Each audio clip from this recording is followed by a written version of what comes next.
Which quarterbacks and tight ends are worth starting in fantasy football for week 6? Stay tuned and find out. Welcome back to the Fantasy Endgame. I'm Pierre. He's Chris. We're going to go over each game for week 6 of the season and talk about the quarterbacks and tight ends that should be in or out of your lineup. Don't forget, with bye weeks now officially underway, you're not going to see the Lions, Texans, Titans, or Raiders. All right, before we go through each game, let's talk about those players that are just set and forget. If you have them, you should be starting them no matter what. At quarterback, Josh Allen, Pat Mahomes, Lamar Jackson, Justin Herbert, Jalen Hurts. At tight end, Travis Kelce, Mark Andrews. All right, first game on the slate is the Commanders at the Bears on Thursday night. So Carson Wentz, quarterback for Washington, for now. Didn't get a ringing endorsement from his coach, Ron Rivera. Well, he's still the starter. So, Chris, do you think he can do anything, maybe redeem himself in this game? I mean, he honestly, from a fantasy standpoint, wasn't bad last week. Put up a bunch of yards, threw some touchdowns. And I think against the Bears, I know this is a defense that people talk about, like, oh, teams don't throw on them.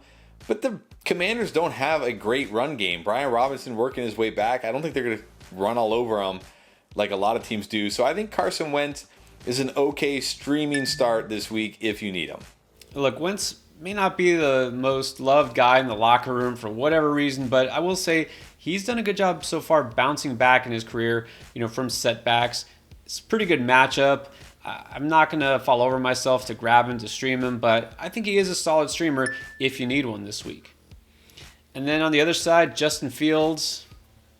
I mean, maybe in a Superflex league, but even then, can we have any interest in him? No, not in Superflex, not in 2QB. I mean, if you're desperate and you have no other option, maybe, but no, I'm not starting Justin Fields.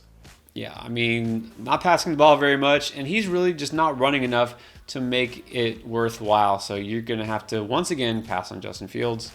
Now, Cole Kmet, tight end, who really didn't do anything at all the first couple of weeks, he's actually getting a little bit of steam. Do you think that he could now become fantasy viable? No, I mean, I need to see more. I'm not starting Cole Kmet. Can't do it.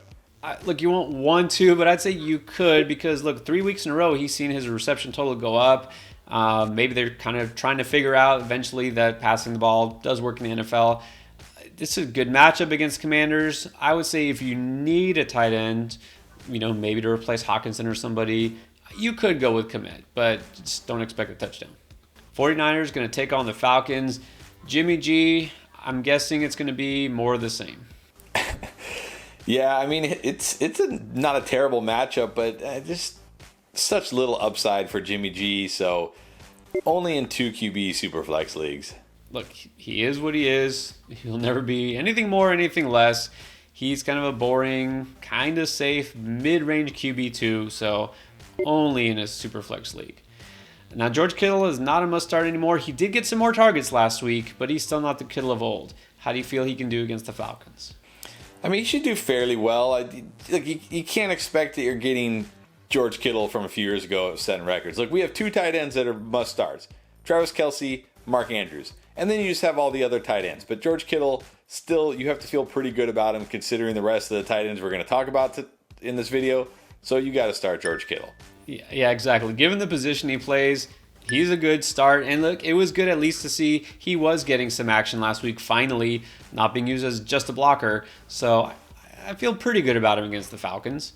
I don't feel so good about Marcus Mariota, not going to lie. I think we're finally seeing the real Marcus Mariota after that strong first couple of weeks. I'm just keeping him benched even if I have him anywhere. Yeah, I can't start Marcus Mariota. I mean, you really need him to run in a touchdown at this point, so not starting Marcus Mariota. And then, you know what, you're kind of relieved you didn't have to worry about whether to start Kyle Pitts last week. Maybe you have to worry this week. We don't know yet, but let's assume he gets a good week of practice in. Kyle Pitts on the radar again? I mean, I guess it's going to be very hard for me to bench Kyle Pitts again based on the tight ends that my other options would be. So if he plays, I think you have to start him. Yeah, I mean, you'd have to have a much better option, which I don't know who that would be. Maybe like a David Njoku type. You could say that you feel better about him, but for the most part, you got Kyle Pitts. You just kind of have to roll with him. New England is going to go to Cleveland, and Mac Jones maybe will play, still recovering from that ankle sprain.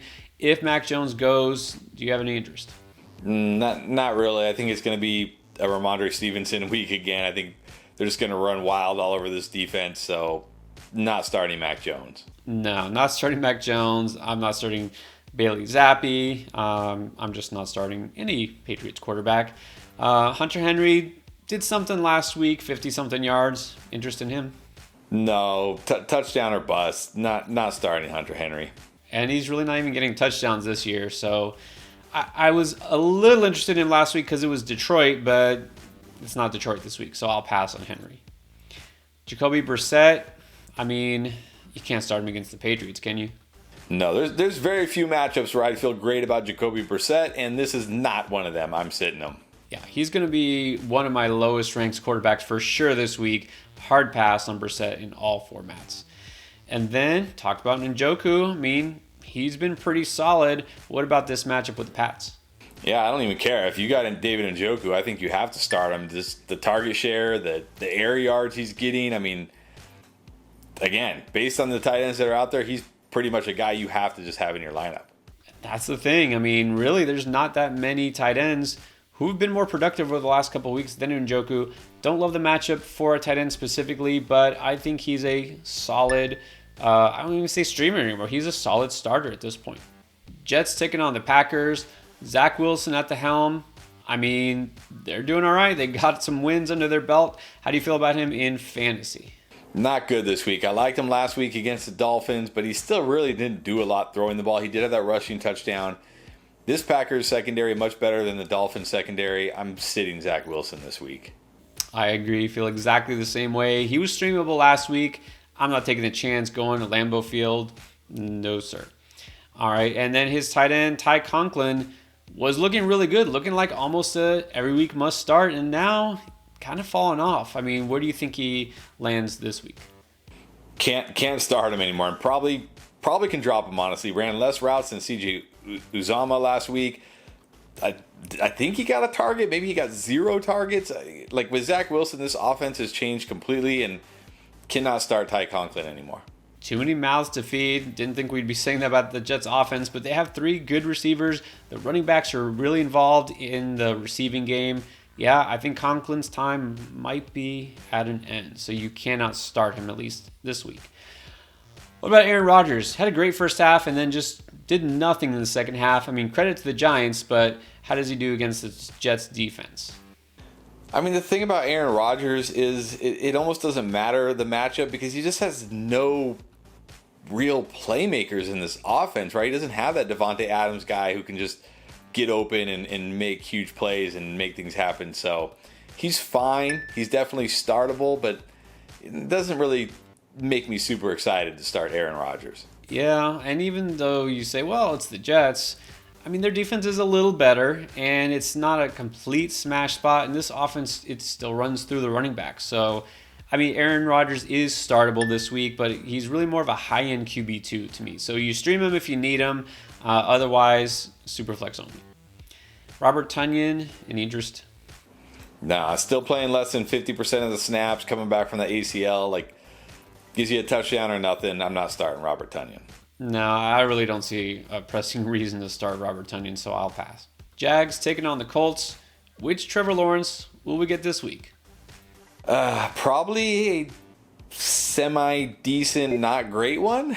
I mean, this isn't the best spot here for him, and you know, he's still kind of going through some growing pains. It almost feels like this is his rookie season, honestly. So I'm gonna say Superflex 2 QB only. Yeah, like I just can't go crazy about Lawrence. He's improved from last year, but that really isn't saying much. And this offense is just so up and down.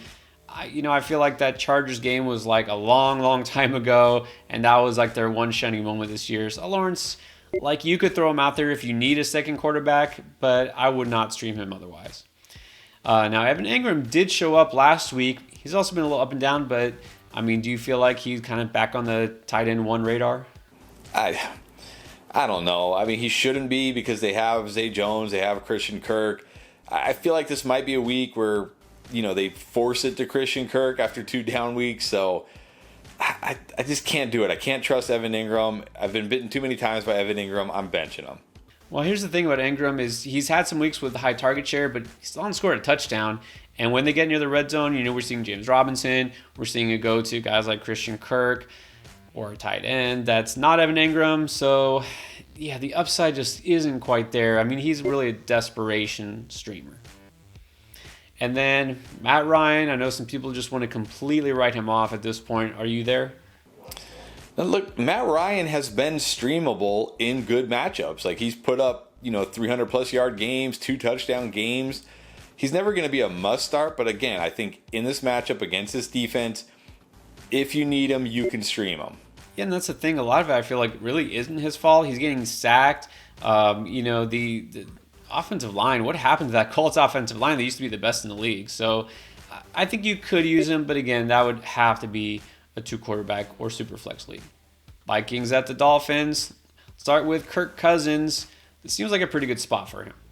Yeah, he's just been so underwhelming. I mean, he's been good. Some of these matchups where you feel like, okay, this should be a big Kirk Cousins week. He's just kind of okay. So, again, another guy I feel good about streaming him because Miami's secondary banged up and not very good. So, you can stream Kirk Cousins this week. Yeah, I mean, we really thought he might take off this year in terms of, more yardage than ever, and it kind of hasn't happened. Don't know why, but he's always streamable. This is a good matchup on paper, but I'm not expecting a huge game because he's let us down the last couple times where we did expect it. And then Irv Smith is getting more involved. Any interest in him?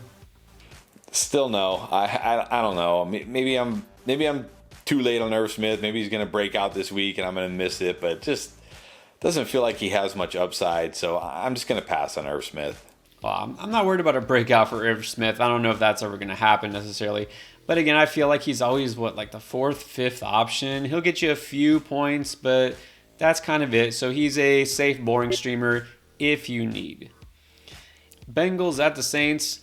It's looking like Joe Burrow is never going to get into that must-start realm this year because this Bengals offense just is not looking great.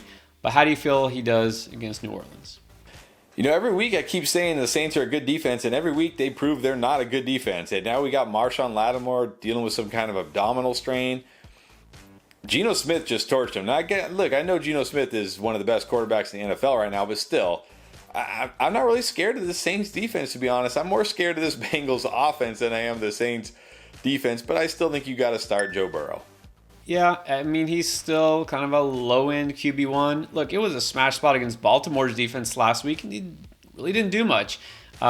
So you still can start him, but he's looking kind of Kirk Cousins-ish these days. That's all I'm saying.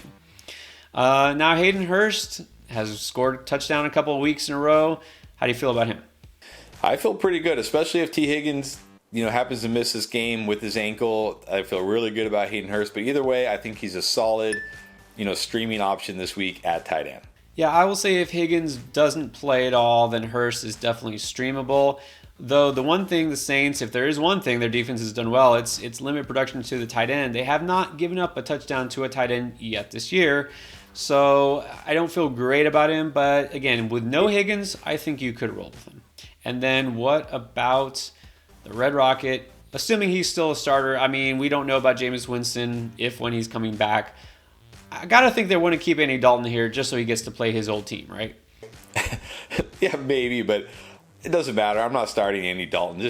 Just no upside at all with Andy Dalton, so I'm going to sit him. Yeah, you should probably sit him. I mean, look, I feel less worse about him than guys like Jacoby Brissett and Marcus Mariota this week. But yeah, it would have to be a deep 2-quarterback league. And then everyone's favorite topic this week is Taysom Hill. And you know what?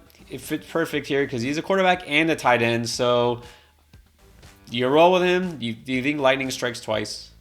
I mean, call me skeptical, but no, I don't think we're going to see a 4-touchdown Taysom Hill game again. But look, he gets carries and he gets chances around the goal line. We know what he can do, and when you look at these other tight ends like Robert Tonyan, Irv Smith, just have no ceiling. Hunter Henry, you could do worse than Taysom Hill. So I'm going to say if you want to, go ahead, stream Taysom Hill. Who's going to argue with you, right? I mean, because whenever that time does come and he scores a touchdown and 2 touchdowns or 4 touchdowns, you're going to be laughing. And I know there's a couple of people who did that last week, and it's not going to happen most weeks. But yeah, like you said, is there any tight end who really has more upside than him? Probably not. And the Ravens taking on the Giants, you're obviously still starting the quarterback for Baltimore and the tight end for Baltimore. And you're probably not starting whoever the tight end is for Giants. I guess it's Daniel Bellinger these days. Daniel Jones, I mean, gritty performance last week. Does that matter in fantasy? No, there's no, unless you're in a point per grit league, no grittiness here in fantasy. So I can't start Daniel Jones. Yeah, and don't worry about the matchup on paper with Baltimore. Joe Burrow didn't do much against them. Maybe they figured things out, but it really doesn't matter. Who's Daniel Jones even throwing to? So you can pass. Bucks at the Steelers. Tom Brady, maybe looking like his old self. Maybe more focused on football these days. Who knows? But could this be a smash spot for him? Yeah, against the Steelers, I think you should feel very good about Tom Brady this week. Must start. Yeah, back to must-start territory for the time being, right? This is a nice, soft part of the schedule for Tampa Bay. So, yeah, you got to roll with Tom Brady if you have him. Cameron Brate missed last week because of concussion. Cade Otton actually did some things, had a few receptions. Do you have interest in Cade Otton? Only if Cameron Brate is out again. If Brate is back, then no, not starting them. But if Brate sits again, it's a soft defense. I think he's streamable. Yeah, I mean, deep enough leagues, sure, why not? Because, I mean, he can do just as much as Irv Smith and those other guys we talked about. So he's streamable if Brate doesn't play. Is Kenny Pickett in any way streamable? No, another tough matchup. I mean, look, he threw for a ton of yards last week, which was good, but no touchdowns, an interception. It doesn't get any easier this week against the Bucs. I can't start Kenny Pickett. And let's face it, all that yardage was basically garbage time because the whole game was garbage time because they were getting stomped from the very beginning. So, yeah, you definitely cannot start Pickett this week at all. And then I'd love to say you could start Pat Freiermuth. He did leave early with a concussion. A little scary because this is not his first one. So if he does clear the protocol, do you put him out there? Yeah, I think I put him out there. He's, again, when we're looking at these tight ends, I feel better than him over a lot of these guys we've talked about so far. So if he clears and he's good to go, I start him. Agree, he would be a solid start, but I'm very worried that he won't. So if you got Fryer Goat, be prepared to be without him. All right, the moment you've been waiting for, let's talk about P.J. Walker. The Carolina Panthers not only will have a new head coach next week, which I believe will be Ben McAdoo. Exciting stuff here. They will be without Baker Mayfield. High ankle sprain, keep him out a couple of weeks. So until Sam Darnold is ready, it's going to be Philip P.J. Walker. Give me your thoughts on Walker in fantasy.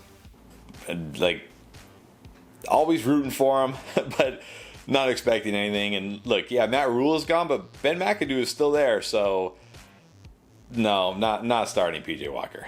No, that's probably a wise decision. Look, y'all don't know this, but Chris and I, we used to cover pretty in-depth the AAF and the XFL and all these other leagues, and loved P.J. Walker. Should have been the MVP of that league, but in the NFL, not so much. So going to pass on Walker for this week.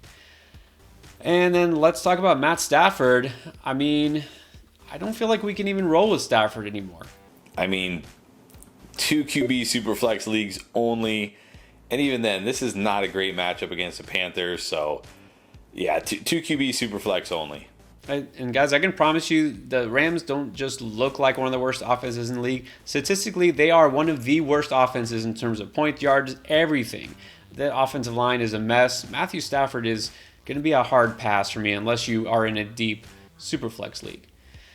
Higbee has been okay. Tyler Higbee still streamable. Not only streamable, you got to have Tyler Higbee in your lineup pretty much every single week because he's getting force-fed targets. He's not scoring touchdowns because the Rams don't score touchdowns, but in PPR leagues, you have to start Tyler Higbee. Yeah, he's still a solid start. I'll give him that. Cardinals at the Seahawks. Maybe this is one of the highest scoring games of the week, the way things have been going. So let's see. How do you think Kyler Murray does against Seattle? I mean, look, it's not been a great Kyler Murray year, but you have to feel great about him against Seattle. Sure, the offense is surprising us, but the defense isn't. They're still terrible. So I think Kyler Murray must start this week. Yeah, look, I'm pretty convinced now that Kyler Murray is not a great quarterback, but I feel like he can definitely do some things in this matchup. So yeah, if you have Murray, he's your starter, you got to start him. And then Zach Ertz, I mean, still solid, still no nuck, so I think you have to roll with Ertz. Yeah, I think you got to roll with Ertz at least one more week. We'll see next week when Hopkins comes back, but for this week, must start Zach Ertz. All right, now it's time to talk about the real MVP, Geno Smith. Look, we can do this whole thing and an apology tour, and we didn't give you enough credit. When I say we, I mean everybody, collectively, in the United States. Nobody thought Geno Smith would be an MVP candidate, and he has deserved it. All right, so let's talk about Geno Smith in fantasy. Look, I had him as a waiver wire pickup. He's a strong streamer. Would you go so far as to say if you got Geno Smith and maybe you have like a Stafford or somebody who's disappointed, do you start Geno Smith in a single quarterback league? I do. I think he's one of the best streaming options this week. If you have a guy like Stafford or Russell Wilson and you're not happy, it's a great matchup. He looks amazing. I think you got to roll with him. Look, I have a feeling we're going to get a lot of questions on our Start Sit show about Geno Smith versus some of these guys we've talked about, and I hope we do. I want the chance to say start Geno Smith over Joe Burrow. So yes, you've got to start Geno Smith this week. Bills at the Chiefs. Not a lot to talk about here because you got two stud quarterbacks you're starting and Travis Kelce on the one side. So if Dawson Knox plays, do you play him? Look, I think I've said no to Dawson Knox every year or every week this year, but I'm going to say yes to him this week because this should be a shootout. There should be plenty of touchdowns to go around. If there ever was a week that Dawson Knox should find the end zone, this is it. So I'm going to say not a must start, but I'm going to say a good streaming start. Yeah, so again, if he plays, of course he missed week 5. Check his injury status, but I agree if he goes, he should be a pretty solid option. Cowboys at the Eagles, looking for supremacy in that division. Cooper Rush is almost sure to get another week, and why not? He's earned it. But in fantasy, what is he going to do for you? Nothing. I mean, they win games, but he doesn't do anything. Maybe he throws one touchdown, but that's like it. Can't start Cooper Rush. No. I mean, they're winning because of their defense, right? Let's be real. Cooper Rush, no, really desperation fill-in, and only in a 2-quarterback league. Dalton Schultz, I mean, who knows? He looked like he left. He was a little gimpy last week. Again, I mean, if he plays, is there any reason to trust him? No reason to trust Dalton Schultz right now. You got to wait for Dak Prescott to get back, and then you got to hope Dalton Schultz gets healthy. Right now, you cannot start him. No, definitely cannot start him. I agree. Look, I know you think he could be a buy low candidate, and I'm all on board with that, but it's going to be a little while before he's fantasy relevant. So right now, just sit him. Dallas Goedert, on the other hand, strong start. Almost no questions here, right? Yeah, I mean, it feels like pretty soon we might have to put him up there with Mark Andrews and Travis Kelce. So definitely a must start. And then let's end with the Broncos at the Chargers on Monday night. Let's just keep this short and sweet. Talk about Russ. Is he going to ride this week? I mean, he might ride to another loss. I don't know, but 2 QB super flex only, and I don't even feel good about that. So no, just no Russ, no thanks, no way. And then Gerald Everett, as far as tight ends go, on the Chargers. I mean, yeah, big letdown last week. If Keenan Allen sits again, he's streamable. But if Keenan Allen plays, I'm saying no to Gerald Everett. Yeah, it's not a great matchup. You know, he's going to be like most tight ends, inconsistent. So, exactly. If Keenan Allen comes back, you probably want to look elsewhere. If so, he's still streamable, but not a great option. All right, now you know about quarterbacks and tight ends, who to start, who to sit. But what about wide receiver and running back? Don't worry, we got you covered. Check out our Week 6 playlist for all the best fantasy advice to help you win.